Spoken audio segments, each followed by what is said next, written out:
Hello, hello. Welcome. I've dedicated my job for this evening is to host or moderate this panel in a different accent every 5 minutes. So I will shift from one accent to the other. Hopefully you will not find that too annoying. No, I will not do that. Well, always it is not as always it's Wednesday night. It's not every night, but it is Wednesday night tonight. I'm feeling a little loopy, which is a good thing, not for any illicit reason. It's just the mood that I'm in right now. So, but we'll embrace that uneasiness and kind of run with it. It is 7 o'clock or 7:01 on a Wednesday night, May 6th. It is the day after the Cinco de Mayo. Is that Ses Mayo? Ses de Mayo? Is that what it is? Anyway, do an Aussie accent. Oh, I can't because Kim's an Aussie. She'll crucify. Hey, Kim, why don't you do an Aussie accent? Let's see how good yours is. I'm from Baja, but do you sell beer here? Oh, anyway, I hope everyone is doing great. Go ahead and say hello. Give us a shout from where you are. That's it. Shrimp on the barbie. Is that right? No, is that terrible? No, is that New Zealand? We don't call them shrimp. We call them prawns. Prawns on the barbie. That's not a knife. This is a knife, right? John, you do yours. You're an actor too. Come on. I don't do accents. Oh, man. All right. Anyway, please let us know where you're from. Say hello. We'd love to give you a shout out. Hi, Deirdre. I hope you're doing well. And in Tennessee, Mark, I do see your question and we will get to it. We've got Deirdre and Swain. Is it Swainsey? Patrick Swainsey, New Hampshire? Barb. Oh, hey, Barb. What's up? Barb and I are friends now. We're best buds. She's Barb with her. I want to know what your bird's name is, Barb, because your bird has awesome hair. I may have to do. My hair is huge now, so I may have to do. We'll give it just a few more seconds because I'm tangenting. So come on in, say hello, and we've got an esteemed and awesome panel. Hey, Scott from Buffalo, New York. My family was born in Buffalo. My grandparents. So we have Newfoundland, Swansea. Oh, Swansea. Okay, gotcha. Cool. CJ from Virginia. The bird's name is Murphy. I feel like we can now. Are you bored, John? A little. Okay, cool. a little smidge. We'll go on. That's cool. Just trying to keep it light. Okay, let's start. Thank you all for being here. My name is Ethan. This is the Intrusive, Coping with Intrusive Thoughts, Volume 3. We're coming up on Guardians of the Galaxy. We just surpassed them. We should all figure out which Guardian we're going to be for this episode. Groot. Oh, you beat me to it. I am Groot. Hey, Carlos from Puerto Rico. I hope you're safe and sound. I know you just had an earthquake recently. I have a friend in Puerto Rico, so I hope you're hanging in there. So as always, my name is Ethan Smith. It's always true. As of right now, I'm the national ambassador for the International OCD Foundation, and I'm also a client, which means that I also have OCD. Just some quick housekeeping. This town hall is intended to serve as educational content. It is not intended to replace therapy. For treatment-related questions, please be sure to work with your local provider or contact a local clinician. The International OCD Foundation is not a crisis hotline and should not be used if you are in distress or feel unsafe. If you are in a crisis or you're ever feeling suicidal or unsafe, please go to your local emergency room, call 911, or call the suicide prevention hotline at 800-273-8255. We'll keep that up for just a moment. As always, we want all of you to be respectful and kind. We try to create as safe a space as possible. This is a public forum. Keep that in mind. But frankly, no topic is off limits, especially when it comes to intrusive thoughts. So if you have kiddos in the room or children, just a heads up that conversation might get graphic. But other than that, please be kind. Please be respectful to your fellow comrades here. We're all here to support each other, not only in this strange time, but just in general with OCD and related disorders. People are still saying hello. Hello, everyone from Texas and Pompano Beach. I used to live in Coral Springs, Phoenix, and Ottawa, Canada. So that is, I'm going to dive right in because we always have lots and lots of questions. Hey, Katy, great to see you.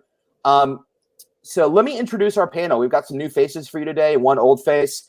I was talking about Neil.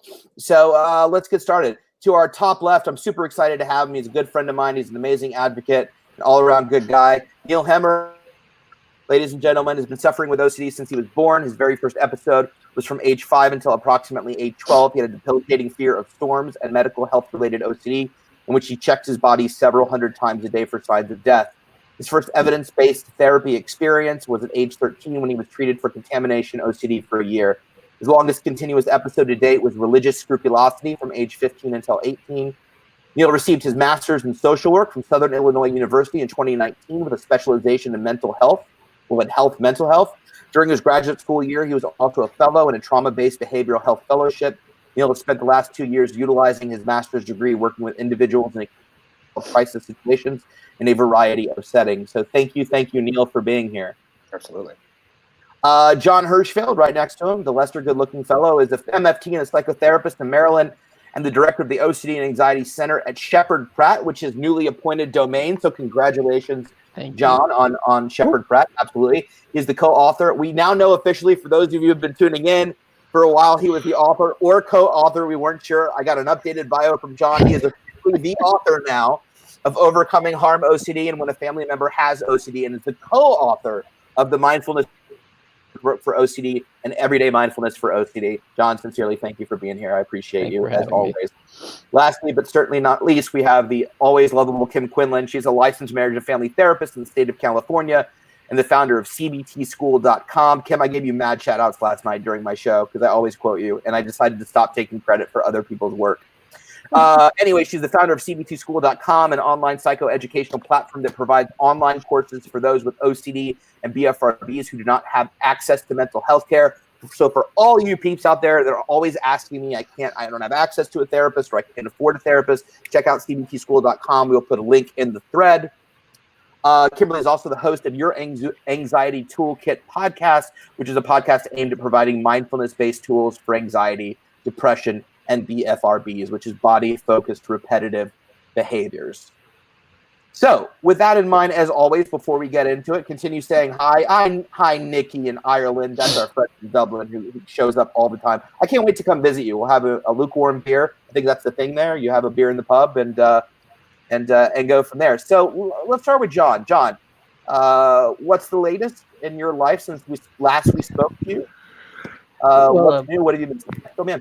Yeah, I mean, as you just mentioned, I recently, my team and I have joined Shepherd Pratt Health System, and so we're still doing what we do, but under the banner of Shepherd Pratt, which is really cool because it's an institution that has a really good reputation in Maryland, and will give us access to a lot more resources and a lot more potential to help more people with OCD. So that's very exciting.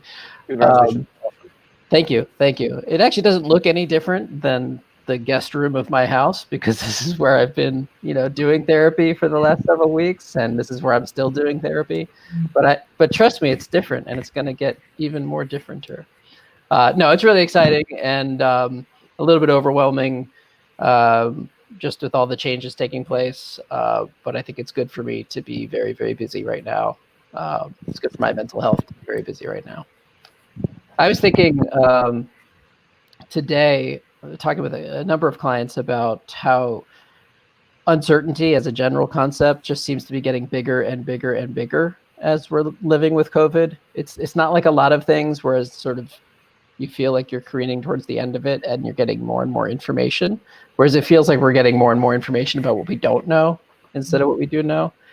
And it has an interesting effect on different people.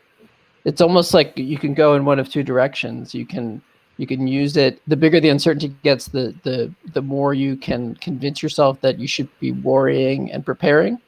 Or you go in the opposite direction. The bigger the uncertainty gets, the more you say, well, what's the point in all this worrying and preparing? Maybe I should just back off and stick to the present. I, of course, prefer that path than the other one, but sometimes I go back and forth. So that's what's on my mind tonight. Thanks for having me back. Yeah, man.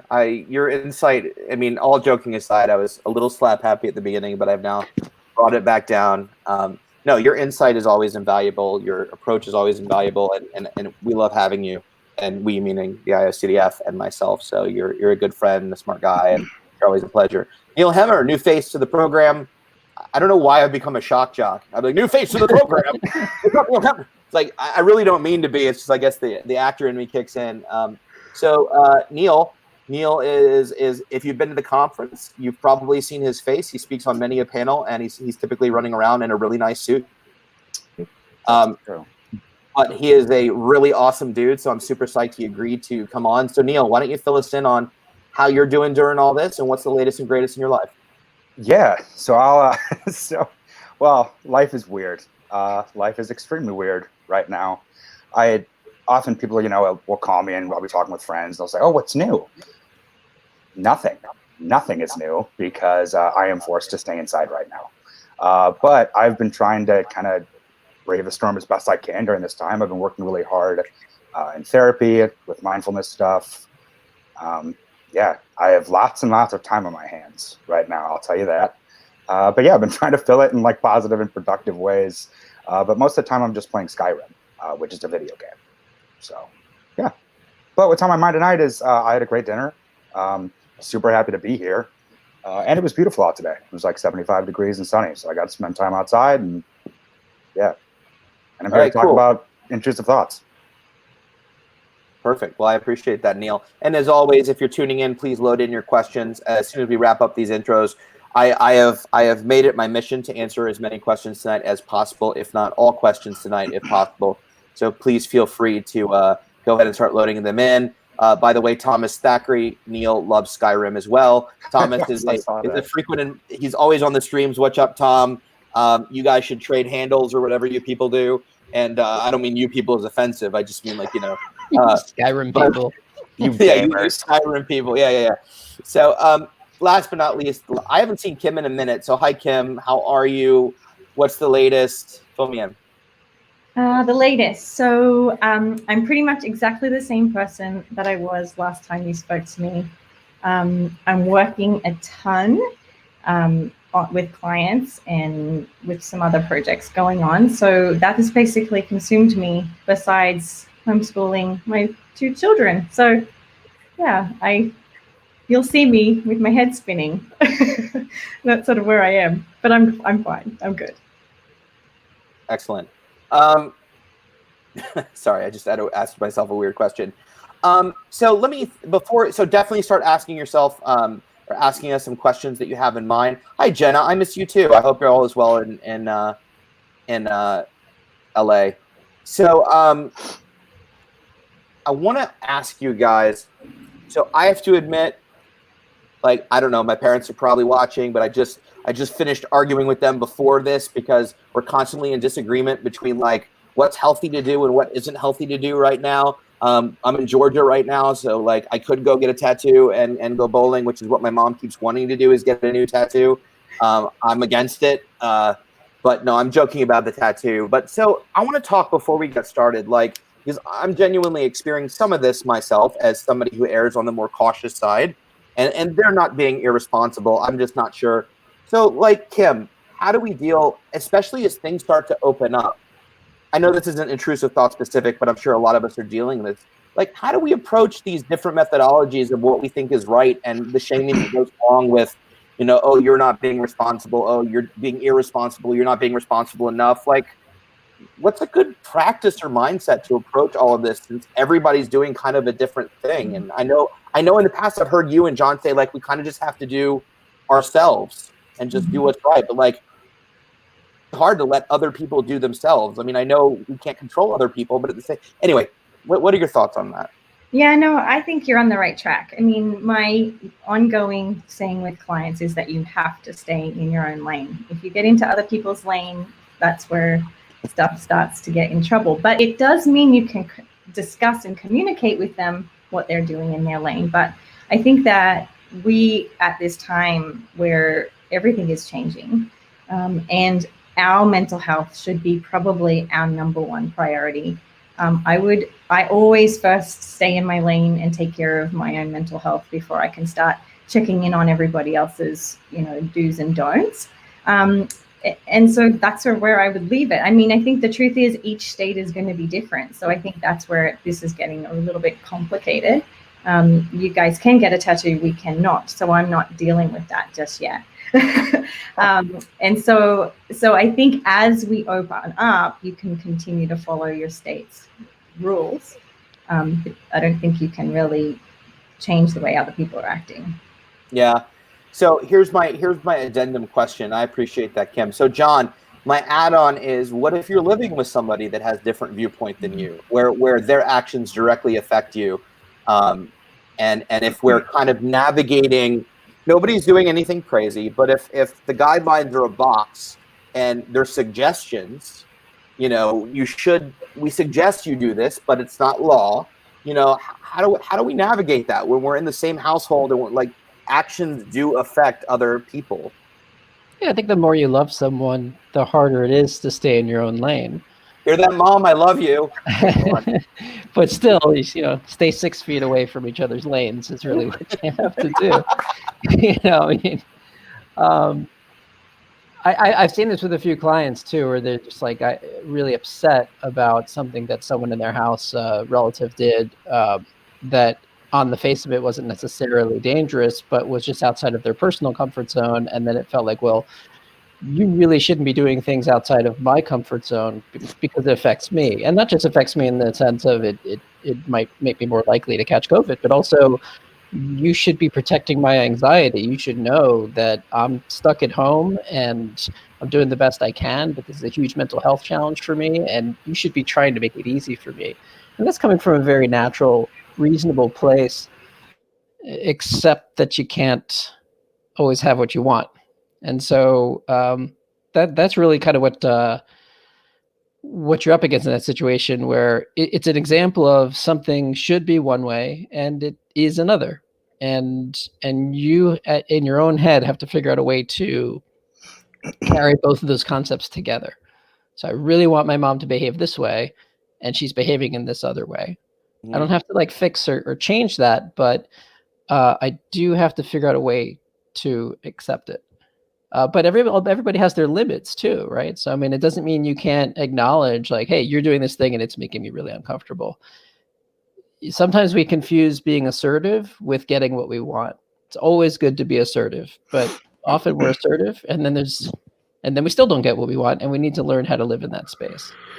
Yeah, that's good advice. I think that's really good about protecting anxiety, and I try to open it up to communication. Like, I just like when I have a conversation. I know, like, my mom loves to, and I'm sorry I'm taking over this panel for my own therapy, but no, but I mean, I think people can relate, honestly. I think that everybody has their own way and their own normalcy and what they see, and I think we have to respect that. But it's definitely hard when, I think that's a great way to look at it, Jon, like, you know, protecting your anxiety, because it definitely gives me some discomfort and anxiety. And, you know, she uses my own words against me and says, you know, like, sit with the discomfort. I'm like, where did you hear that? What are you talking about? But then I say the same thing to her. So it's definitely a ongoing process and something we should continue to communicate about. Okay, let me get to questions before people start revolting. But hopefully some of you found that helpful and are in similar situations. So wait, Neil, you saw the question up top. Mark Moore asked, how do I get intrusive thoughts 1? I didn't get that, really. Did you, Neil? I didn't, but I actually missed I didn't saw 1 at first, so I thought they were asking, how do you get intrusive thoughts? How do I get intrusive thoughts? Are you asking maybe he's asking volume 1. Yeah, if you go to youtube.com/IOCDF, you can check out volume 1 of this. Yeah. Thank you, Jess. Jess elaborated. So let's move on to Lois at 7:05 p.m. Lois says, hi all, Lois from Long Island. Hope you're staying safe in Long Island, Lois. My question is, if we refer to conferences when we have a spike, is it reassurance? Don't know the difference. Thanks. Great question. So if she is feeling like a little unsteady and uneasy and wants to maybe tune in to one of these town halls to get skills and comfort, what's the difference between, like, you know, getting skills and seeking reassurance, Kim? I think it's all in the repetition. So, you know, reassurance is available to us all over the internet, right? You can find the reassurance you're looking for, but if you're doing things repetitively, that's when I would really encourage you to step back. So you're allowed to use these. These are a service for everybody, for education purposes. The thing to watch out for is, are you going back repetitively? And when you go back, is it because of a sense of urgency within you, right? even if you went back to say, like, I'm clarifying what, Jon brilliantly said or Neil brilliantly said, that's okay. But are you doing it in attempt to reduce your own, urgency, to reduce your uncertainty? That's where I would really, question it. Neil, what do you have thoughts about that? Like, what the difference between seeking skills and tools and seeking reassurance, and when that there's a difference, not only from a repetition standpoint, but maybe a content standpoint. Yeah, I mean, but I also think, not even from a content or a repetition standpoint, what I would just came up in my brain first was that I think community is so important. I mean, when mental illness in general, right? And I think, yeah, like Kim said, you kind of have to toe the line, and you have to know internally how you feel about these things. Because a lot of times, I'll ask questions and to a friend who has OCD, and they'll immediately be like, I'm not answering that. I'm like, why is that? And I'll be like, well, because that's obviously reassurance. But I couldn't catch it myself. So, I mean, it's good to have these support systems, and it's also good to kind of keep that internal compass in check. I love that. I mean, like, checking in with yourself is sort of just this idea of doing a gut check, because oftentimes we know when it's like when you can tune in to that. Well, I've said this term before, but wise mind, it's a DBT term. But when you can tune into that and get past the minutia of the OCD and anxiety, which is just a bunch of white noise and loud noise trying to keep down this idea of what we truly know to be true. When you can reach that voice, you can discern a lot of important nuggets about ourselves. So I think that's a good point. So thank you, Neil. Big man, Mumajed, how you doing, man? 7:13 p.m. Can Jon talk about OCD staring, how to treat it? It kind of depends what OCD staring means, because there are a lot of different obsessions that involve staring compulsions. Yeah, big man, if you want to, I'll let Jon talk, but if you want to quickly drop a comment at the bottom and specify a little bit more, I'll scroll down and check it out. But go ahead, Jon. Usually the two manifestations I hear about the most are I'm thinking about whether or not I'm staring. That's the obsession. Am I staring or am I not staring? And so I'm staring compulsively as a means to check to see if my obsession about staring is true. And so they might be staring for like certain amounts of time to see how long they can withstand the discomfort, and then looking away or something like that. Sometimes when they say staring OCD, though, they also just mean just a perseveration on the eyes, like an obsession with blinking, just a hyper awareness of where their eyes are. Or it could also be an obsession with other people thinking that I'm staring, even though I'm not staring. But what if people think that I'm staring? You don't treat it in any way that's altogether different from other forms of OCD. You look for what the underlying fear is, the underlying uncertainty that you're not willing to tolerate, which might include, I'll think about staring for the rest of my life, or it might include people will think I'm staring and think something about me. And then you look for the compulsive strategies that you have to get certain that fear won't come true, and you try to target and eliminate them, which is what you do with every other kind of OCD. For the identity portion of it, where it's like, what if I'm just like a person who never stops thinking about staring?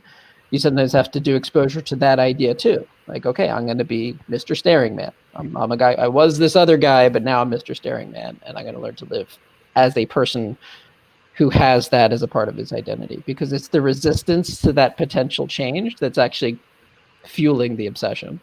I love that, Jon. Neil or Kim, anything to add? The only thing I would add is that there is also the potential of people doing what we would call like a mental hoarding, right? Where you're staring at something to try and make sure that you can remember it a certain way, or you can see it a certain way. So if that's specifically what you're talking about, as Jon said, the exposure would be exactly the same. Actually, Big Man just kind of weighed in and he asked, is staring the obsession or the compulsion? It can be both. It really depends. What is your intention? So if you're staring at let's say you're staring at a person, at a body part, because it does come up sometimes where people find themselves, they don't want to be doing it, but they find themselves compulsively staring at another person's private parts or breasts or something like that. And it's almost like putting your hand on a hot stove. You know you're not supposed to do it, but you want to check and see if you will do it. So you keep getting closer and closer to it, even though it's not a behavior you want to engage in. So the compulsion there is to see whether or not you can withstand it. So it's a checking compulsion. And so you would want to not do that and then say like, well, maybe I'll stare, maybe I won't, as the exposure, as opposed to, okay, I'm going to stare for 5 seconds and then I'll know that I stared, or I'll know that I didn't stare for a certain amount. But again, it can also be an obsession. It could just be intrusive thoughts about, I'm staring. And then man, this is resisting that. This is so weird, Neil. You know when you hear something that you go, oh, crap, I had that OCD and I didn't even realize that. Like, I'm totally having that moment. So little unknown Ethan fact, 8th grade, 7th, 8th, and 9th, I had to stare at either a girl's boobs or butt for a count of 13. And if I didn't get to 13, like if she looked at me and I turned away, then I had to go back to it and get to that 13 again. And it always came up really strongly in synagogue. So like that's when which was weird, but like I was getting ready for bar mitzvah, so I always had to stare at like boobs or butt for like a 13. Anyway, as you're saying that, I hadn't had that thought in a really long time that I did that. I haven't grown out of it, but it's not OCD now. No, I'm kidding. But that's a good example. The obsession is that you might do it, and the compulsion is to actually do it to get rid of the uncertainty about whether or not it's going to happen. Yeah, and it was definitely, if I think back to that moment, like inside, like why I was doing it, it was definitely a just right feeling. Like I just felt this need to do it. I had to do it. And maybe even like God was telling me to do it, but like I needed to do this for this amount of time. And so that's so weird because I haven't thought about that in years. So, but big man, hopefully that answered your question. I appreciate it. Valencia at 7:14 p.m. Any ideas on how to cope with intrusive thoughts when trying to go to sleep? We definitely know that sleep is a rough time, especially now. It's when we're alone with our thoughts, and so that's definitely a time. I'm going to let Neil weigh in from a personal perspective.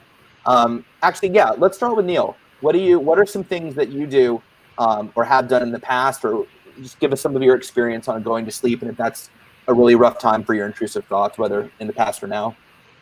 So in the past, that was a big time. So when I was just to give a little insider street cred to my OCD, I had violent and sexual intrusive thoughts for about 3 years consistently, day in and day out.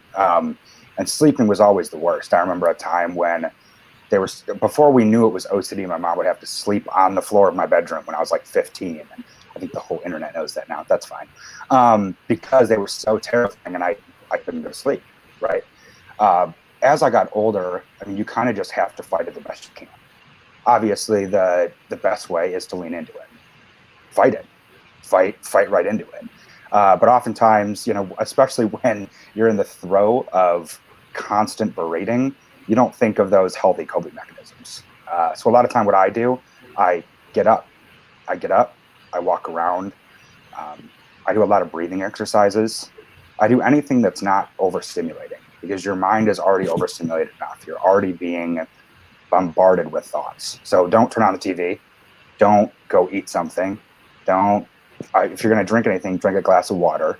Because when I was younger, I used to do things that, let's get my mind off of this. So let's stay up late and watch a movie. Let's eat a bunch of food. All those things are just going to make you sleep less. So yeah, I mean, breathing exercises, all those things. And I'm a pacer. I know it's not the healthiest thing to do, but if there's nothing else that you can do and you can't remember to do those healthy things we should be doing, pace. I've paced for like 3 hours before I got to a place where I was in a clear enough mindset to actually fight back. So that's what I do. I think I'll let Kim I'll let Kim and John maybe weigh in, but I want to follow-up question, Neil, which is when you say fight it, what are we fighting? Are we fighting the thoughts, or are we fighting the desire to ruminate? Fighting the desire to ruminate, but also, I mean, you need to, for me, was that the right answer? I think that was the right answer. Yeah, don't fight the thoughts. Well, no, because if you fight the thoughts, they're just going to get stronger. You're not going to win. You can't win with OCD. I mean, I've tried. Is that a ding, ding, ding? You think? Yeah, I've tried that lots of times. That doesn't work. It's the unfortunate truth. But yeah, I mean, what just stinks is, I mean, unfortunately, the only way out is through. And that's always what I tell myself at the hardest time is if I want to get to where this isn't happening anymore, if I want to get to a state of remission, or I want these thoughts to have less power, I have to go through. Like that, what's that country song? Oh man, it's by like Kenny Chesney or something. It's like, if you're going through hell, keep on going. I love country music, sorry. But I mean, yeah, the only way out is through. If you're in hell, keep moving. Don't stay there. And that's great advice. Jen, Kim, John. It's so weird. John, Kim, anything to add? She took the names off. I don't know who any of you are. Well, I'm looking at the question, how to cope with intrusive thoughts when trying to go to sleep. I think that what I would add is that the problem is trying to go to sleep. We could have a whole discussion about rumination and how to label and abandon that, but you actually can't try to go to sleep. It's counter to just how the biology of sleep actually works. If you picture a balloon in your head that's full of a chemical, and at some point that balloon is supposed to naturally burst, and the chemical dumps into your body and makes you go unconscious. That's how sleep works. That balloon fills up throughout the day. And then at some point when you've sort of hit your limit and you're essentially relaxed, that balloon bursts and it knocks you out. And when you're trying to go to sleep, what you're actually doing is telling the brain to hang on, don't burst that balloon, because there's a project happening and we need to finish the project. The fact that the project is sleep is sort of irrelevant to the brain. So the trick to falling asleep is to let go of trying to fall asleep. The best way I know to let go of trying is, of course, mindfulness. So you're lying there in bed and you're observing that you're having all these intrusive thoughts. And they're kind of like somebody downstairs has the TV on and you can hear it. And there's sort of a difference between hearing it and actually listening to it and trying to figure out what the plot of the show is. And so you want to just work on hearing it and pay attention to what's going on, not just up in your head, but in the complete essence of your being, in your body. How does the weight of your body feel on the bed? What sounds are going on, the temperature, all the things that are that you can observe in your experience, in your consciousness. And basically what you do when you keep coming back to that is you drop the project of trying to sleep, which then allows the balloon to burst. So I talk about it like it's easy. It's of course not easy. I'm not even a very good sleeper, but I'm telling you, this does work. and it really does come down to letting go of trying, which is hard for everybody and might be especially hard for those of us with OCD. So Kim, what is a good possible mindfulness exercise to do at night before bed that can maybe help us sleep? Again, we don't want to get compulsive about it, but there are good meditation things to do, or maybe something else that you have in mind that maybe can put us in a good mind frame to get ready for bed? Well, I mean, I think that depends on what you're comfortable with. So all I would add to this, and I know it's not specific to the question, but a really important thing to mention is to make sure you're doing exposures to those thoughts throughout the day, so that you feel a sense of competence when they do arrive. So that would be a part of the plan I would encourage you to do. But in terms of meditation, I think it very much depends on the person. So if you feel there is an anticipatory anxiety that can happen with meditation, some people are very sensitive from going from anxiety state to a relaxed state, and that actually induces anxiety. So if that's the case, you would find some kind of focal point so that you're not too focused in your body. But in terms of meditations, you could do your own, where you just watch your breath swing like a door, which is my preference. But a lot of people who find that incredibly overwhelming, I would strongly encourage people to use any of the apps that are available. And it's about just finding ones that are right for you. And they can be 3 minutes. It doesn't need to be 40 minutes of in-depth work. But in addition to that, that must be one piece of your sleep hygiene plan, right? As Neil said, no electronics, you can have music, but you don't want to be, doing a bunch of activity right before bed. So that's an important piece of it as well. Thank you, Kim. Appreciate it. So Christopher at 7:15 p.m. Thoughts on how to stop cleaning when it's clean enough? I bleach stuff all night and can't get in front of the OCD. This is an interesting question because I immediately think back to Neil and the documentary that we did when you talk about, not directly the same, but when you talk about washing your hands, and you talk about washing your hands 500 times a day, but yet it was never clean enough, that you end saying that. And that's a very powerful statement in my mind. What are your thoughts on Debbie's comment?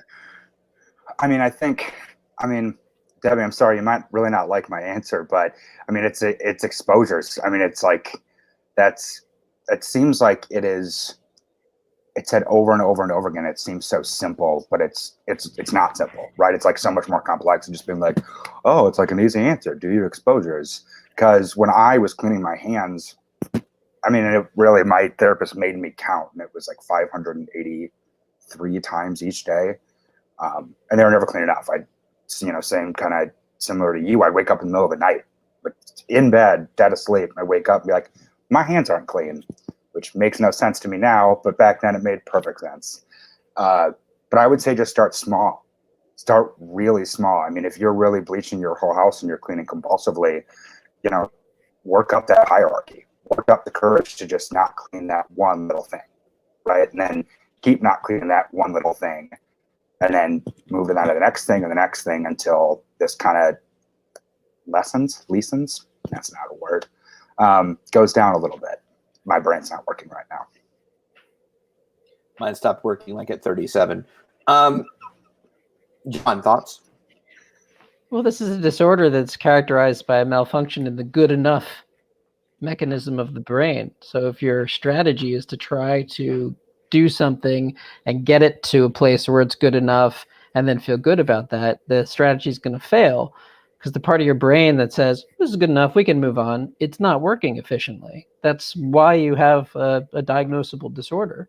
And it doesn't just apply to cleaning, it applies to everything. I'm not safe enough, I'm not a moral enough person, I don't believe in my faith enough. I mean, this is all part of the same problem, which is that people without this disorder, they do a task, it feels good enough, and then they walk away. We do the same task, it doesn't feel good enough, and we feel a really intense responsibility to keep trying. So along the lines of what Neil was saying with exposure, the strategy that works is you have to practice working with that feeling of it's not enough and actually crave it and go after it. And so what you want to do is clean something at a level that doesn't feel like it's clean enough. And then when you do that, that's going to hurt. It's going to feel a certain way. It's going to feel really jarring, like you have an untied shoe or like you've left a candle burning or something like that. There's a sense that something needs to be completed.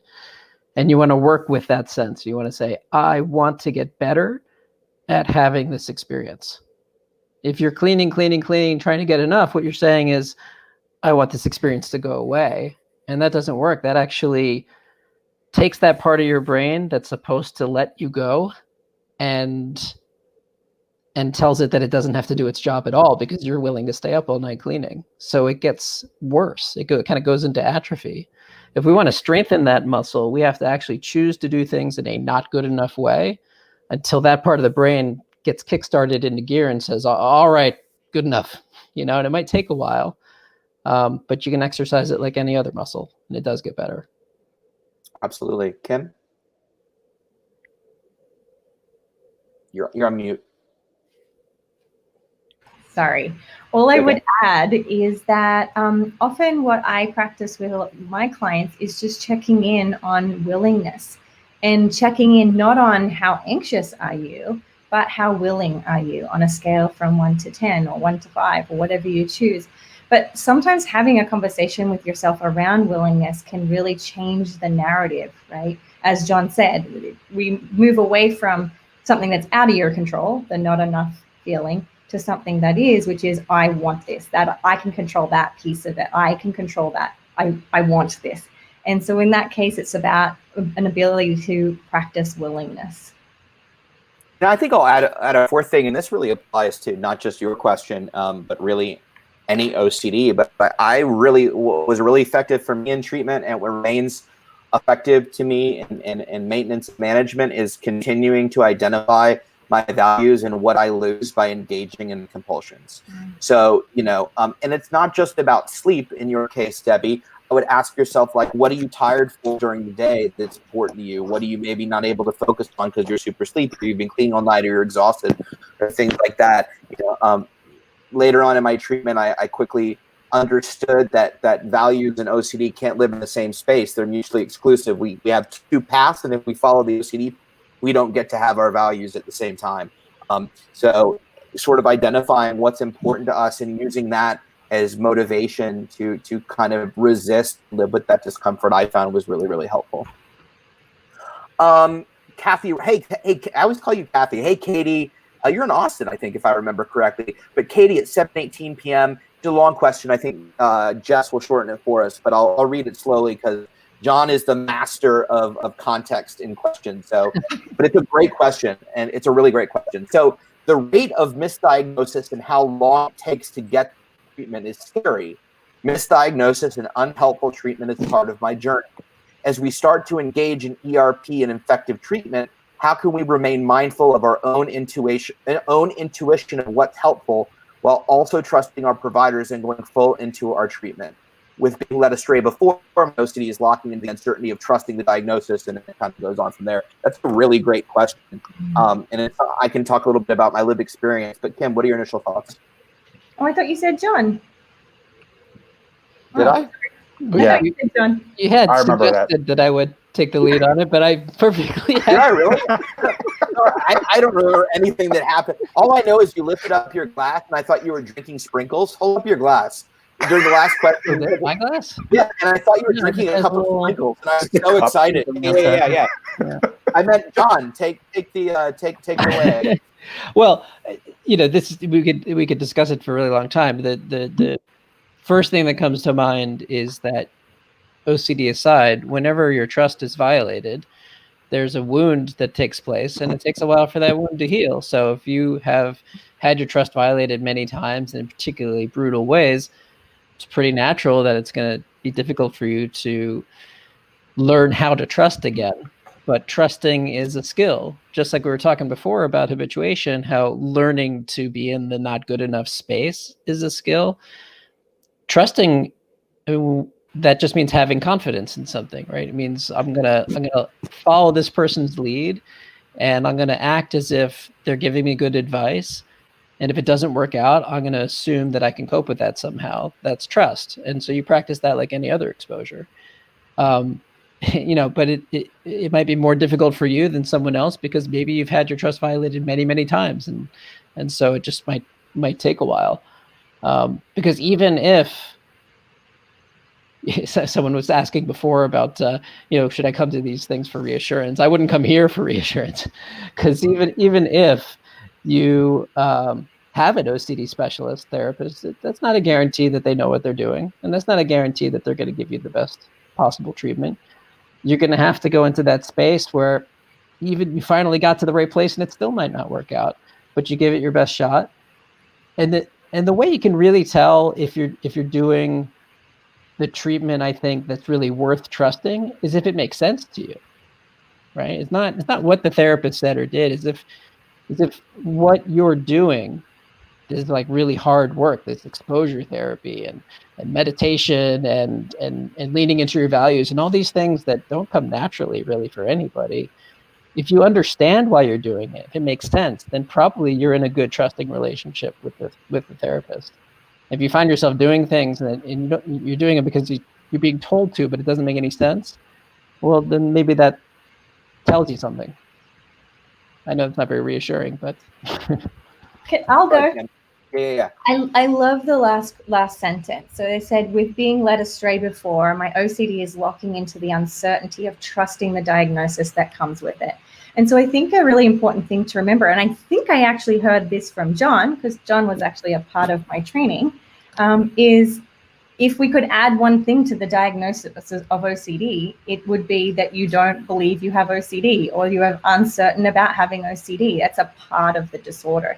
And so I can only imagine, if you've been mistreated, you may actually start to question because they've mistreated you for so long. But all I would encourage you to do is really to look into that being just such a common experience for people with OCD, that you would I would say 95% of my clients have questioned whether the diagnosis is legit or whether there's another problem, right? And so, all I can just say to you is, I think that is a part of the the common humanity of this, which is, there is a massive problem in the mental health field, but try not to let OCD come in and swoop in and take you away because of that. I don't know, Katy. I mean, it's interesting. Neil, did you have thoughts before I weigh in? The only quick thought I had was, tons of times in therapy, I have legitimately thought there's no way this will work. This is asinine. There's no way that me exposing myself to the thing I'm afraid of is going to work at all. And tons of times it was less effective than I thought it was going to be. And, like Jon said, you have to take that chance and then have to be able to deal with that uncertainty that I'm still going to be okay. But tons of times, and maybe this is reassurance, but I feel like we get into this cycle of there's no way this is going to work. There's no way this is going to work, blah, blah, blah, blah, blah. And when I finally did it, it was super, super helpful beyond my comprehension. So, yeah, but there is definitely a kind of a line you have to toe between trusting yourself and trusting your provider to be doing the right thing. So, yeah, Katy, I mean, I relate to this question huge. I mean, I was diagnosed with OCD at 14 and then spent 17 years going to every treatment you can imagine, and then questioned the diagnosis because no treatment was working. So my family was constantly searching for other diagnoses, just because, and we would go into the doctor and say, well, maybe I have this, or maybe I have this, or maybe I have this, because nothing was working. And I talk about this a lot, but when I finally found ERP and evidence-based treatment and CBT 17 years later from diagnosis, I was the most resistant person known to man because everybody else had told me they could help me. And so I was basically like, yeah, right. I basically was a big FU to just an amazing team of people that actually knew what they were doing. But it took me, 10 and a half months to buy into what they were selling because I'd just been so hurt. I think this is tricky because if you look at if we just make a little analogy here, if we're sick and we're given a medication to take, we're not sure that the medication's going to work, but we kind of like, well, let's just wait and see. Like, it's like nobody wants to take an antibiotic for 2 weeks, but if you start taking it for 2 days and you're like, oh, I'm getting better, I guess I'll stick with it because now I have proof that this is working. And you can kind of go into it with doubt and hesitation, and it can still work. And what's difficult about ERP, if you will, is you kind of have to go in with this all trusting mindset of really surrendering from the beginning. And you can be wary, but post-effective treatment is just completely surrendering to this idea of what, someone like Jon or Kim asking us to do. But I kind of look at it like a couple ways. What other option do we have? We can stay sick. You can keep doing what you're doing. And the another analogy I like to look at is love. I think a lot of us have been in love before, and a lot of us have been hurt. And there's you can't experience that level of love again until you're willing to be vulnerable and be all in. But there's definitely a chance that you can get hurt in doing that. But the rewards are really worth it if you do that. I don't know. I've never made this analogy, but I think it's a fair analogy to say that, you have to be willing to put your wall down, even if you've been burned before, because the result and the reward could be your entire life in front of you. So, what do you have to lose? And I say that very respectfully because I know that's really hard to do. I don't know, Kim, Jon, do you have any thoughts about that? My wife and I just celebrated our 13th year of exposure. So it's it's true. That's what it is, right? It's the ongoing development of trust. It's not like you trust someone and then that's the end of the journey. That's the beginning of the journey, and then the trust continues to evolve as you get to be more and more vulnerable within using this metaphor with a partner. But I think it also applies to anything, to a therapist, to a diagnosis. Yeah, that's a great metaphor. I did want to make one comment that's sort of related to this question and specifically about intrusive thoughts. I think we have to be careful not to cling too tightly to the diagnosis, to the name of the diagnosis. So yes, there's often a lot of doubt of like, well, but what if it's not really OCD? And then there's this tendency to say like, okay, it's OCD, therefore I'm not going to harm anyone. Therefore, I'm not of a sexual orientation I don't want to be, or whatever the fear may be. And then sort of clinging to that diagnosis as the reassurance, because the alternative would be, maybe I'm in denial. But I think if you're doing the work and that question comes up, it actually doesn't matter in the end, because if you're doing the work, the answer is the same. If it's OCD or denial, the behavior of living your life, leaning into your values, not avoiding discomfort, and all the things we've been talking about still makes sense, even if you're in denial, right? Even if the whole thing's a sham, you don't really have OCD, you should still probably, whatever it is, go to that party, enjoy this meal, be the person that you are guessing that you want to be, even if you might be wrong. You're going to lead a healthier, more joyful life. And if we cling too tightly to, well, I need to know for certain that these letters O, C, and D explain every aspect of my experience, because otherwise there's this big thread out there. I think you're setting yourself up to not really get the most out of your life. That's a good point, Jon. And I'll just actually take back one thing that I said, which is, a good therapist will give you a hierarchy and break down your fears, and they'll start with the smallest ones. And so, or I should say the easiest ones, even though they're more difficult. And I said before, you just have to dive in head first. But if you're starting with something that's sort of the least thing that you're fearful, what a great opportunity to give it that chance of surrendering with that smallest thing that maybe you're not as afraid of as you're sort of way up on the hierarchy, and see if surrendering fully to whatever that little thing that kind of bothers you is, and see what happens. And if that works, if it really helps you with the compulsions and the obsessions, maybe then give it a chance to work it up a little bit more. So I retract my earlier statement. So quickly, Stephanie, I appreciate the kind comment at 7:20. We don't need to post it, but I will tell you that on Saturday, we'll be having a family town hall for parents with kids with OCD. So definitely tune into that, because I think that will be beneficial. Christine at 7:21 p.m. What about treatment-resistant OCD? It's a great question. It's a big question. It's a broad question. I kind of bounce around on my thoughts on treatment-resistant OCD and what it is, and I don't know what is treatment-resistant OCD mean to you, Jon? And or does it mean to you, or do you feel anybody can get better? What are your thoughts on it? I'm not a huge fan of the term. I guess I just don't really understand what it means. Usually it means something like my client's not getting as better as I think they should. Usually it's something about me and not really about them, and my impatience or something like that I have to bring into check. Ethan, you had mentioned how you were very resistant to treatment when you finally got the treatment you were looking for, but that wasn't because you had treatment-resistant OCD. It's because, you were in a headspace where you didn't trust doctors and you didn't want to be told what to do. And so I wouldn't call that treatment-resistant OCD. If it's a reference to, having severe OCD and just not getting the traction that you would expect, like you're doing the work, you're really trying, but it just doesn't seem to go anywhere, you still find yourself completely taken by your intrusive thoughts and completely paralyzed, despite how much you really want to change your behavior. So that's OCD that is not responding to treatment, and it's not your fault. And, then you want to look at, well, what are other levers that we can pull? What are we missing? Is there a medication change or adjustment that might be part of that equation? Can we work with the psychiatrist to see if that's the lever to pull?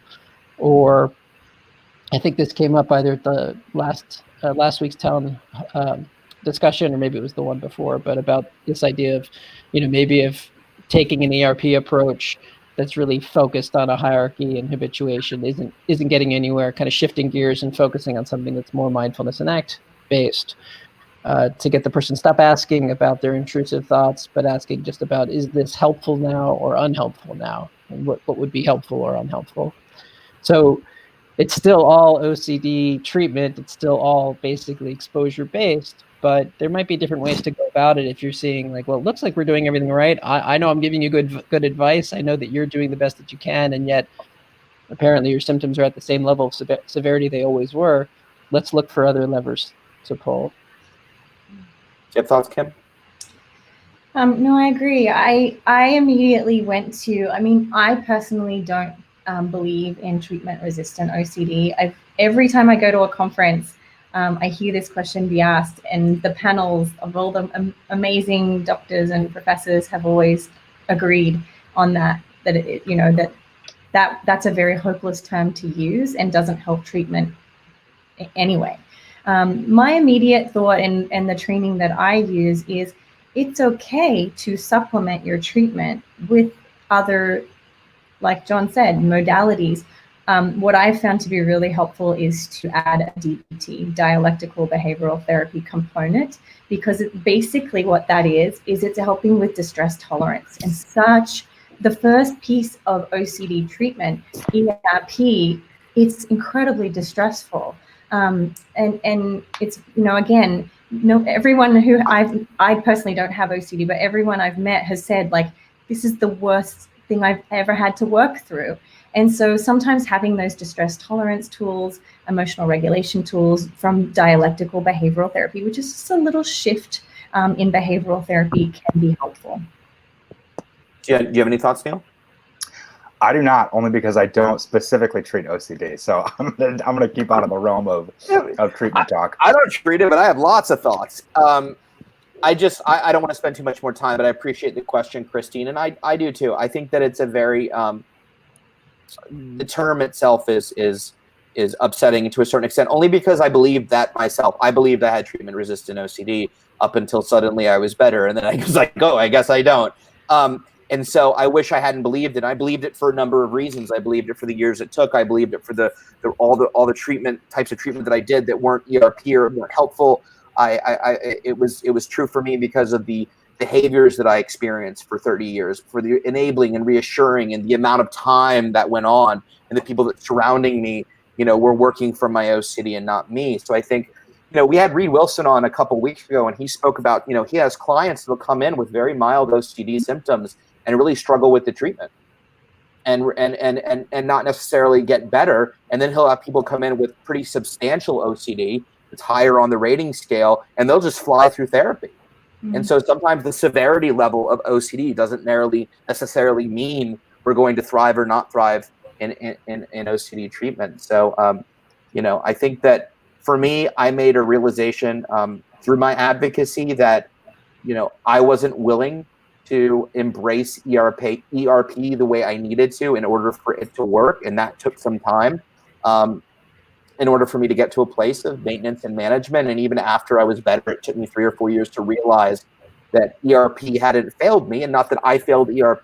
I was just in a position that it was really difficult for me to embrace it and accept it. But that definitely took time. But Kim spoke to it. DBT and ACT were huge components of my own therapy and treatment. They were extremely effective in helping me relate to my thoughts and emotions in a completely different way, which then allowed sort of a window to open up in my OCD wall where the therapy could then get in there. But great question.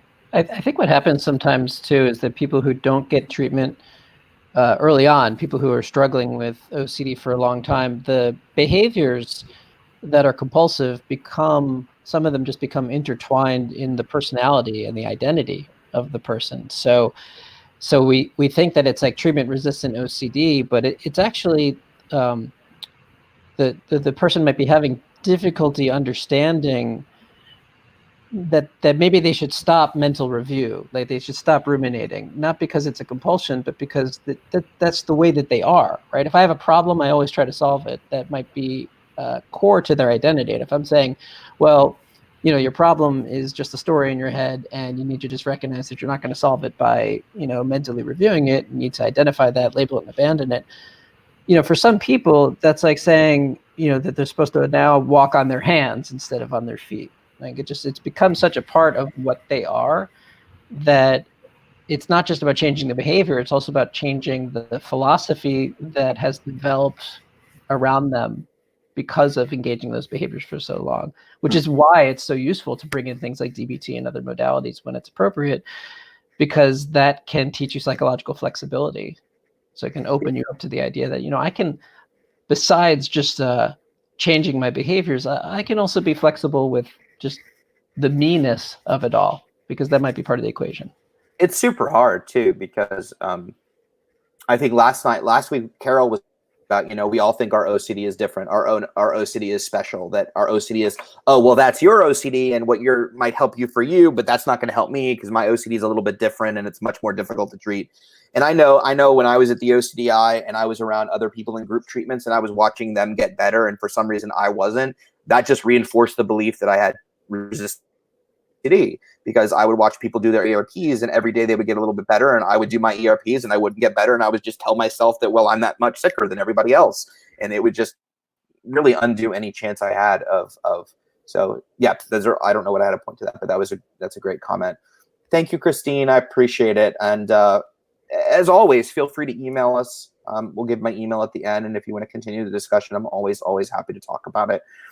Gina Heil at 7:31 p.m. My goal is to get through these questions. So I'm working on using mindfulness and self-compassion along with ERP, and when my anxiety isn't too terrible, I'm able to practice mindfulness. But when my ITs are really bad, I try to practice mindfulness or self-compassion to help me work through it. I feel like I just can't find the clarity to do it when I need it most. Any advice on how to be able to practice mindfulness while I'm suffering through a spike? So Kim, she's obviously talking about insight, which is really hard when you're in the moment. And then I'm going to turn to Neil, actually. So prepare your answer, Neil. But Kim, what are your initial thoughts? She's muted again. You're on mute. Sorry, I muted because my kids, I can hear them running up and down the hallway right behind me. Oh. So regarding practicing of mindfulness with intrusive thoughts, so you're having a spike. This is ultimately a game of, this is Olympic training, and that's the way I would look at it. It's Olympic sport, and you will slowly but surely get better with time. But we can't expect massive results right away, right? So with time of just, like Jon mentioned before, just being aware and labeling, that in and of itself is a game changer, right? Being able to just increase that awareness. And I'm sure Jon has a ton to say here as well. But in regards to the self-compassion piece, I think that the self-compassion needs to be around the fact that you're having a hard time with the skills. You can practice self-compassion about sucking at self-compassion. That's how you do it. And ultimately, all that means is it's the absence of self-criticism, right? The absence of self-criticism is a huge piece here. And it may be that while you're spiking, you're kind of angry at yourself that you're not able to be mindful. And, that it may be that you are actually quite aware. It's just that you're hard on yourself. So that would be my first, a way to address this. I'm sure Jon has thoughts. Like we've been building up to Neil, so we've been building up to Neil. Yeah, apparently, yeah. Hit it, Neil. Yeah. I mean, so actually, Kim, you segued into the answer that I was going to give perfectly. One, just be so gentle with yourself. Mm. It's so hard when your mind is basically attacking you, but you have to be so kind to yourself. What you think, at least for myself, what I think is something so small or insignificant, or that I'm sucking at self-love, or I'm sucking at mindfulness during a spike, is really tremendous. I mean, you have to, as me and one of my really good friends always talk about in this battle, is you have to celebrate the small things. Mm. I mean, if you're just breathing for 5 seconds, if you can just take a deep breath during that time, that's a huge victory. I mean, celebrate that like you literally just won the Olympics. Celebrate that like you just won a gold medal. Because during a spike, of course, I mean, it's almost impossible to practice mindfulness or to even distance yourself from those thoughts. What I try to use a lot now is cognitive diffusion, and the more skilled therapist to my here or there can talk about this, but distancing myself from the thoughts and, telling myself, I'm having this weird thought that this is happening. Mm. Okay. And giving it less power is, what I really focus on these days. Then again, my intrusive thoughts have not had a spike in a long time. So I think it's probably easier for me. But, if I had been in that position, especially in the throes of OCD, I would have loved to know the things that I know now. Cognitive fusion, breathing, going outside, and grounding is really important for me. So just feeling even different textures and being like, oh, this texture feels super weird. That's kind of cool. Even just do anything to try to, lessen your distress. I know it's hard. It's hell, really. So because those little victories add up, right, Neil? 2 Olympic gold medals. Yes, they do. Go ahead, Jon. If you're aware that you're not being mindful, then you're being mindful. So it's all good. Wonderful. I mean, not to kind of nerd out on this stuff, but the Pali word for mindfulness is sati or something like that. And it just means remembering. That's all you're doing. You're just remembering. You're kind of waking up in each moment, being like, oh, I wandered off. Oh, here I am in the middle of a spike with all of these thoughts, feelings, and sensations. You're already doing it. So if you're looking at mindfulness as a thing you're supposed to do to produce an outcome to make your spike go away, that's not mindfulness. It's not necessarily compulsive. It might just be distress tolerance or coping or something like that. But the mindfulness part is just the recognition that what you're doing is what you're doing. It's just about being objective. That's why self-compassion really works, because self-compassion is objective and self-criticism isn't. I mean, self-compassion gets confused with like being extra nice to yourself for no apparent reason, but it's not true. It's like, you don't control your thoughts. You don't control your feelings. You have very limited control over your conditioning. So the argument that you should not find yourself in this place, in this moment, that you should know better, is a ridiculous argument, right? You didn't put yourself in this place. Your thoughts, feelings, and conditions put you in this place, and you didn't create them. You're not the author of those. All you have any control over is what you do with your attention now. And if you're already recognizing, wow, I am not being mindful, well, I think you're off to a pretty good start. Thanks, Jon. Go ahead. Can I add one thing? I'm actually just going to copy and paste it here. So I find that it's sometimes helpful to have a visual. And there is a mindfulness tool called RAIN that is immensely helpful when you are flooded with emotions and thoughts. And what you do is you can print it out so that it's there and you can just work your way through the steps. That it's not compulsive because it's ultimately just becoming aware, as Jon said. The R is for recognize, the A, is for an allow, I is to investigate, which is like Neil said, like what's happening right now and what do I feel and what do I see? And then the N has actually been recently changed to nurture. So there's sort of this beautiful combination of mindfulness and self-compassion. So I actually have a COVID-19 worksheet that I made for that, and I'll link it in the notes. And I actually have one more quick thing to say too. And Kim, I really feel like we have this cool ESP going on tonight, which is really nice. I was going to talk about a visual thing also. What I do at my best points and what I used to do, because I knew things would get bad again. I knew there was going to be another battle coming up. I knew the war would wage on, right? I used to write like compliments after compliments after compliments and like cool things about myself when I was doing well. So when the OC was telling me that I was a loser or that I was an jerk or blah, or whatever, that I hated God or I was going to kill my mom, I had all these lists of like even goofy things. Just write down silly things. Write down your feet smell nice. It doesn't matter. Like just have a list that you can go to for self-love when you need it the most, because at that point you're not going to be able to come up with cool and nice things about yourself, but you deserve it. So write a list. It's helpful. It's especially important now, with everything that's going on with the pandemic. I just been trying to remind everybody to just keep looking for what's good now, right? It's this sense that our lives are contaminated by COVID, not the literal virus, but like the whole experience of it, and also the literal virus. But the, your favorite song still has a wicked bass line that hasn't changed, hasn't been affected at all by COVID, and you don't want to just forget about that. So something like writing down a list of things that are like really good go-to grounding reminders of what's good in life, especially things that haven't been changed, that haven't been affected by what we're going through right now, that can be really helpful. It's helping me anyway. Post-its are great for that. Put them all over the place so you can see it as you walk by. And just a little reminder. Coping cards are great with 5 things that you can do at the house that are easy, from reading or talking to a friend or whatever, stuff like that. At least back when I was a kid, you used cards. Now you can use coping notes on your phone. But anyway, There's an app for that, yeah. There's an app for that. I'm sure there is. If not, we'll get on that. Thomas, I saw your question, but I think some of the things that we were just talking about directly, hopefully, address some of the things. So we typically don't discuss drug stuff, but this isn't particularly drug specific.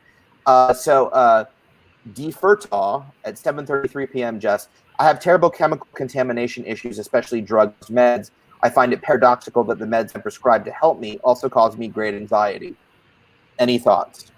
John's nodding his head, buzzed in first. Oh, is that the buzzer? Is the head nod? Yeah. Yeah, well, learning to think paradoxically is your ticket out of here, right? So if you can actually choose to do the opposite of what your OCD is telling you to do, that's a good idea. OCD loves irony, right? So it's ironic that the thing that you have to do to get better is also something that scares you. I've had clients right now who are struggling with chemical fears and also, disinfecting touched surfaces a la CDC guidelines. And so they're having to do this dance between, I'm afraid of getting COVID, but I'm also afraid of whatever's in this disinfectant. So I'm not sure what the question is really asking. It sounds more like it's just a recognition of an interesting irony that you have a chance to get better because the medication might help you, and you can do the behavioral therapy at the same time. That sounds like a good thing. If it scares you, I mean, I would just like if it scares you to the extent that you're afraid to take the medication, then I would just work closely with your treatment providers to try to come up with a hierarchical strategy for getting it done. Yeah. So I have had, I live, I don't know if it's geographical. I'd be interested to hear your thoughts, John, but I live in Los Angeles, and there is a crowd in my area that are anti-med. And so that has been really difficult in the treatment because sometimes meds can really help. Once they wrap their head around the idea that this may help, if you can find a psychiatrist who is willing to work with your ERP therapist, because taking the med is the ERP. And so you can, I have a client right now who's starting SSRI, and the first is just to put the dropper on their tongue once. And then from there, they move their way up, and they're allowed to tolerate whatever either symptom or somatic symptom that they're a psychosomatic symptom that's being created. But, if you're able to tolerate slowly going up on a medication, you're actually working your higher. For right now, like I said, my client, that's the exposure we're focused on. How can we slowly increase you to a pace that feels right? And there are some psychiatrists, a lot of them, who are happy to do it that way.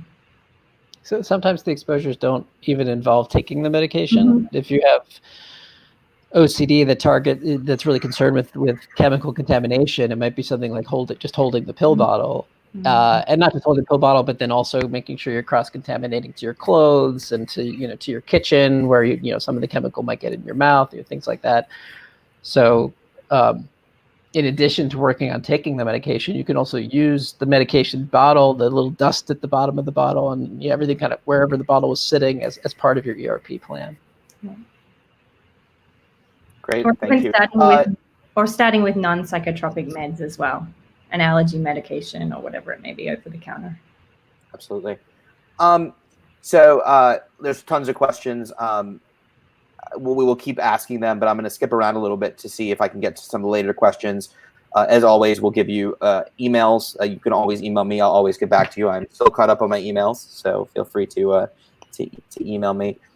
I do want to ask, where was it? I was looking for a question. Kind of want to stay in the vein of the intrusive thoughts. This is interesting. Marissa Bergstrom at 7:34 p.m. Is there a difference between obsessive thoughts and intrusive thoughts? Do they relate to each other?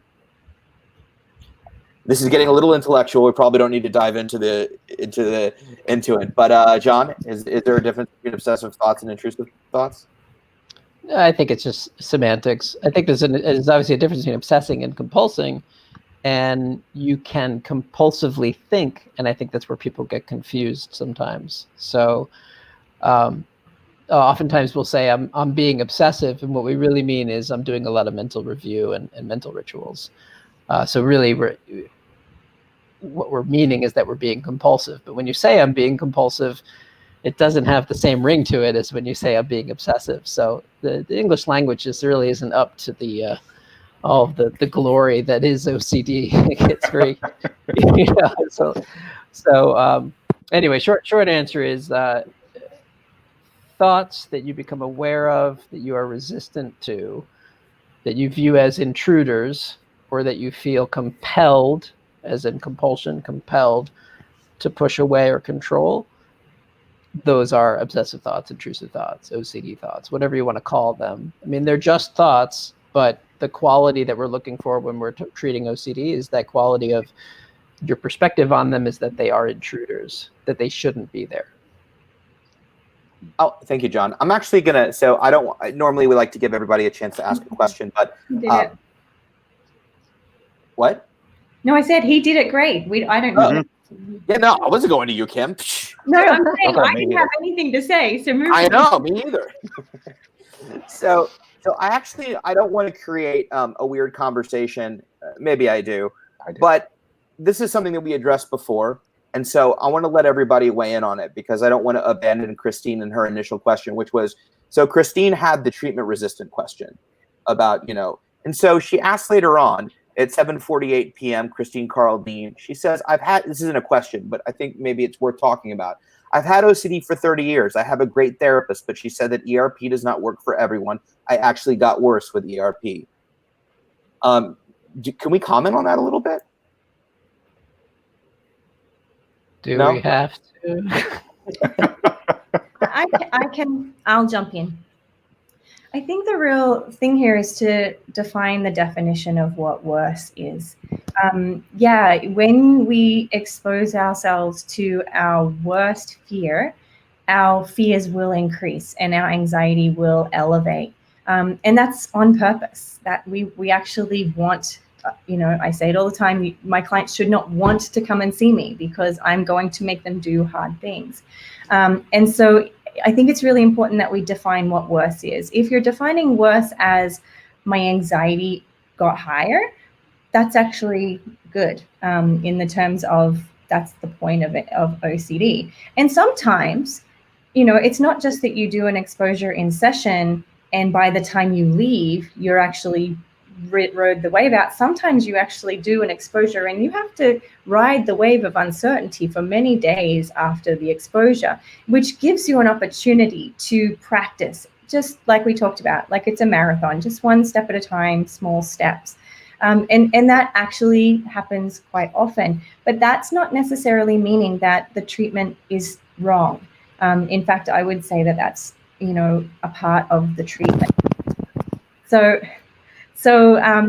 if you're saying that you got worse in terms of you doing an increased amount of compulsions, I mean, I would be curious to hear what the others say. I didn't like Neil anyway. So, so I'd be curious to hear what Jon says, but ultimately, yes, again, sometimes doing an exposure will increase anxiety, and sometimes that does increase the amount of compulsions that happen. But that can be solved through the course of continued ERP. So I think that, yes, if you had a period of time and you felt it was worse, keep going. I think working through is actually going to give you a huge benefit. I would add that I think it largely depends on the definition of what you mean when you say ERP. Usually when people tell me that ERP didn't work, they're imagining that there's some other way to live that doesn't involve exposure to your fears and choosing, taking the risk or taking the challenge of not doing compulsions, which is all ERP is. ACT is ERP. It just has a slightly different emphasis.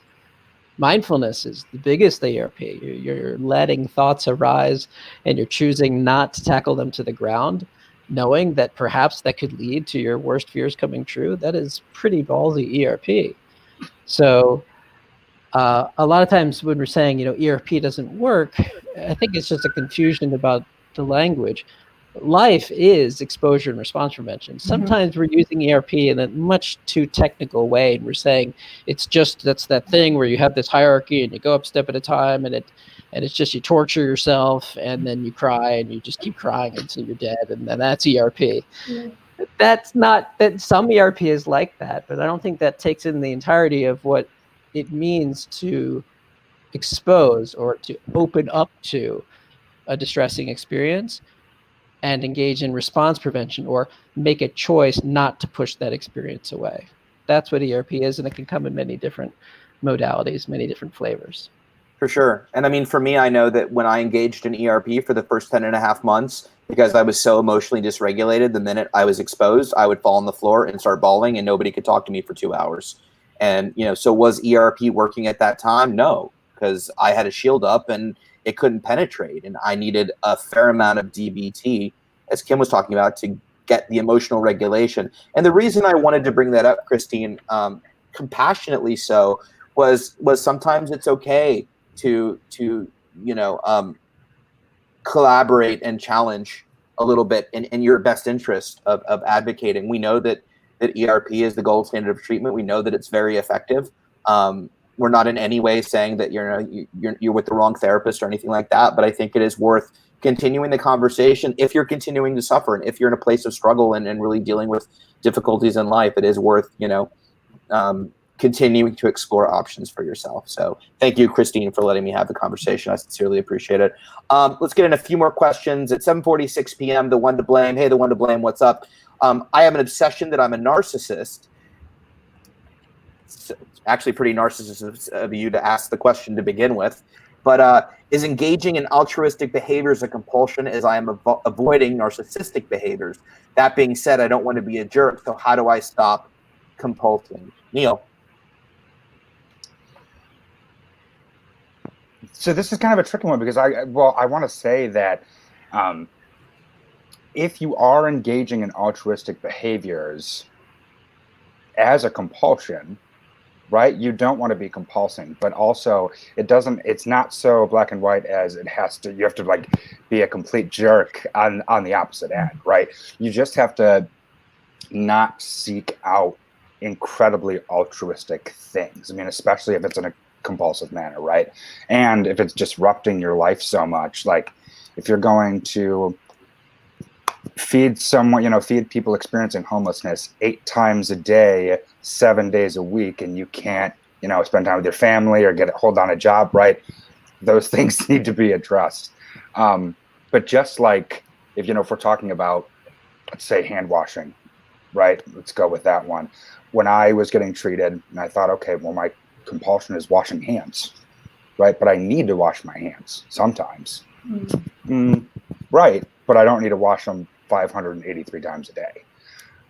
So I just think that there's a balance. There's some very normal things in life that turn into compulsions, but it's about finding the normalcy in that and not going overboard, right? Not having, as Kim and Jon have said many times, that urgency.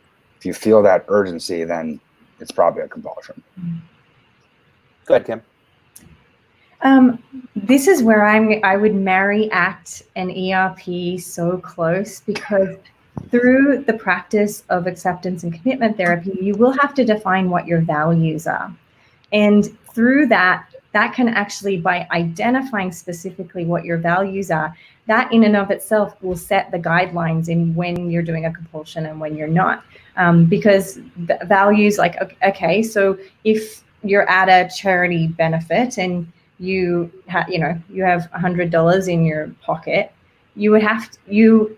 based on this obsession, you would probably feel very, urged to give the whole thing over. But if you can stop and identify what what your value would do, what you would do if you were, lined up really close with your values, that would be the path in which you would set your treatment plan, right? And so maybe just checking in and having some ACT practice will help you in those moments. As Neil said, we still have to live and help others and be good human beings, but maybe if you were to live based on your values, that may actually help you define where you are on that sort of narcissist versus altruistic spectrum. Anything to add on that? What's wrong with being a narcissist? It's working out for me. It's working out for my therapist too. I mean, I think there's this reference here to I don't want to be a jerk, as if the being a narcissist, being in love with oneself. I mean, if we're talking about narcissistic personality disorder, you're afraid that you have a mental health condition that you don't have, well, then it's really a form of health anxiety. If we're really just talking about you're afraid of coming off selfish, well, engaging in acts of altruism to make that go away is still fundamentally selfish. You're doing it because you want to feel better. So enjoy spinning around in that circle. A better strategy would just be to accept that sometimes you really do enjoy your own company, and sometimes you really feel motivated to be generous, and don't try to crack the code on it. Just, this is part of self-compassion, is observe who you are without judgment. And occasionally that might make you feel narcissistic, and it's all right. It's okay. Thanks, Jon. I know we're running out of time. I wanted to get to one last question. It's going to be Thomas's, because he's always around, and we addressed this to some extent, but there's a word that he uses that I think it's important. So Jess, we'll back up a little bit. I'm adjusting. Oh, I hope I didn't just show that I wasn't wearing pants. Anyway, at 7:32 p.m., Thomas says, fighting intrusive thoughts puts a physical toll on me at times. Any ideas on how to help stay calm or ease the physical stress when having or challenging the thoughts? It can get tiring. Now, when Thomas asked this question, we were talking about RAIN and some other techniques, but one of the words that Thomas used that really stuck out with me is fighting. And we talk a lot about fighting our thoughts or not fighting our thoughts. And so I thought it might be a nice way to end it, to talk. Kim, I quoted you yesterday. I gave you credit for the quote where, you like to say, we can invite our thoughts in, we just don't want to serve it tea. And I love that quote. Yeah, I love that quote. I heard it at your, anyway, I heard it. So can you talk a little bit, what is it? There's a big difference between, resisting the compulsion and fighting our thoughts. And that is what's tiring. It's a tiring process. Can you just weigh in a little bit on that? Yeah, I mean, I think that anytime we have a strong attachment to something, we muscle in. And here, what I would encourage you to do is maybe shift the narrative here, in that the goal isn't to not have thoughts, or the goal isn't to fight them, but more to befriend them, right? So if you had an annoying neighbor, right? And intrusive thoughts are annoying neighbors, and they come and knocked on your door, and you wanted to be a good neighbor. You're going to, first acknowledge them. Hi, by their name, annoying neighbor. So that's you acknowledging them. And then you're going to say, come in, right? Now, as they come in and they're blabbing on about all of the things, you're going to, let's say they're gossiping. Your job is just not to engage in that, right? You can have that voice going without engaging in it, and that's effortless, right? That just requires you meeting and hearing and allowing and befriending. But then, the metaphor doesn't ask them to leave. The metaphor is ultimately, there is no annoying neighbor that you can't tolerate, and there's no annoying neighbor that you can't create a safe place for yourself, a very warm, compassionate place to be in, while the voice, that neighbor, is, blowing steam. So in terms of, you can invite them in, but you don't serve them tea. You don't sit down and say, stay forever. Let's jam with this. It's more of just a kind hello. I see you. I hear you, but you don't get to take over here. Feel any thoughts? That was awesome. Yeah, I don't really know what to add to that. Except for once again, it's a horribly exhausting battle, and right, and I think that was kind of freeing for me to know in treatment that it really isn't about fighting my thoughts, and fighting them was why I was losing the battle so often, was why I was so tired all the time. But yeah, I mean, and the biggest thing for me too is I allot myself time to do exposures, right? And if one comes up naturally, that's awesome. But I only give so much time to fighting the thoughts. I only give so much to the battle a day, and then move on with my day, because yeah, I would just get too worn out. There's just no way. I can only do so much. I'm only a human. And yeah, gotta take it slow. Thanks, Neil. Jon, final thoughts on this? I hear this from a lot of clients, especially those who are struggling with intrusive thoughts and mental rituals, is this physical toll that it takes, because there's a resistance taking place, and it can give you headaches, and it can give you, neck aches and things like that, because your body is kind of tensing up because your brain thinks you're actually in danger. It thinks you're fighting, right? So when you're fighting, you want to have all the things that you need for an actual fight, even if the fight's in your head. So the answer is absolutely to let go of resistance. And that just, you start by recognizing that the resistance is there. You could even just label it, right? The thought comes in, and you notice, that thought, and then you go, okay, resistance, that's resistance, right? And then over time, you learn to just be a little bit more gentle, and you can get to a place where you can learn to love some of your intrusive thoughts, because they're a part of you too. And some of them can be pretty funny and pretty creative, right? But it's all about perspective. I mean, they're just words that are scribbled on the walls of your mind, right? So they're not intrinsically a threat. It's just how you're reading them and how you're relating to them. So you start by inviting them and not giving them tea, meaning not engaging them in a discussion and trying to change them. But, you could also get so good at inviting them that maybe you do offer them tea, pour them an expensive scotch even, hey, that's a really good one.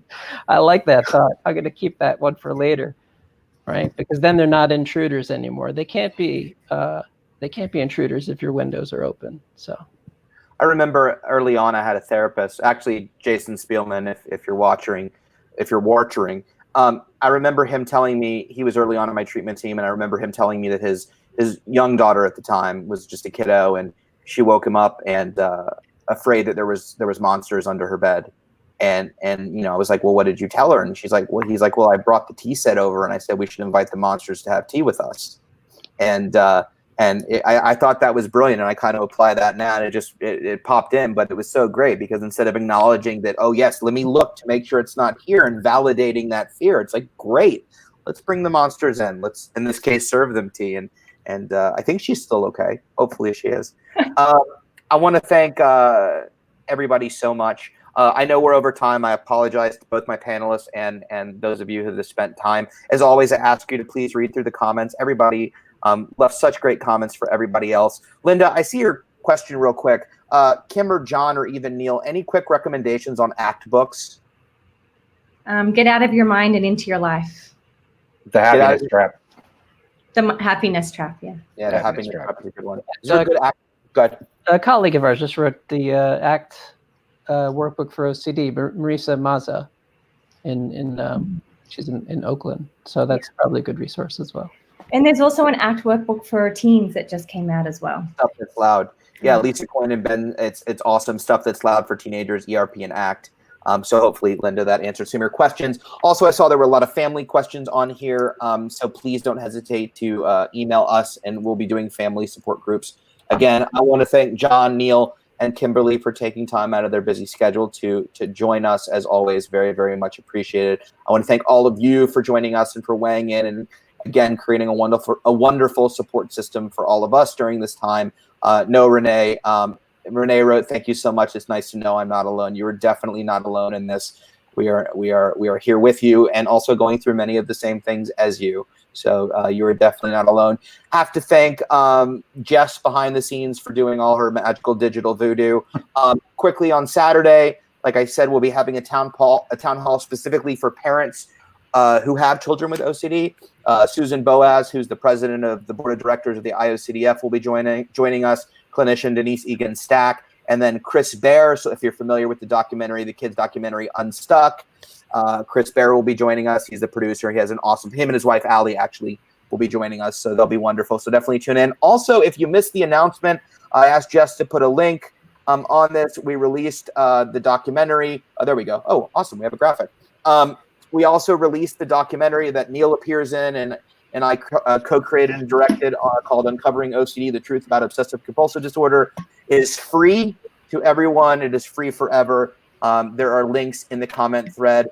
It's a great, I got an email the other day saying that from a clinician saying that one of her clients was having trouble teaching her parents what OCD was like. And she showed him the documentary and her parents kind of understood what she was going through for the first time. And so it's a great resource in just learning about OCD from lived experiences like myself and Neil and a lot of amazing other advocates. So feel free to click and enjoy and share it. If you haven't already, subscribe to the IOCDF Facebook page, YouTube page, Twitter, and Instagram. And you'll get notified on all of our upcoming town halls and support groups. We've definitely got a lot more virtual content to come. Again, thank you, Jon, Neil, and Kim. Email us at info@iocdf.org. And you can always email me at justethan@iocdf.org. And I will always get back to you. Until next time, please stay strong, stay vigilant, feel the feels, have the thoughts. Don't fight the thoughts, bring them in. Invite them for tea if you can afford it, a nice scotch. And we look forward to talking to you next time. Good night. Night.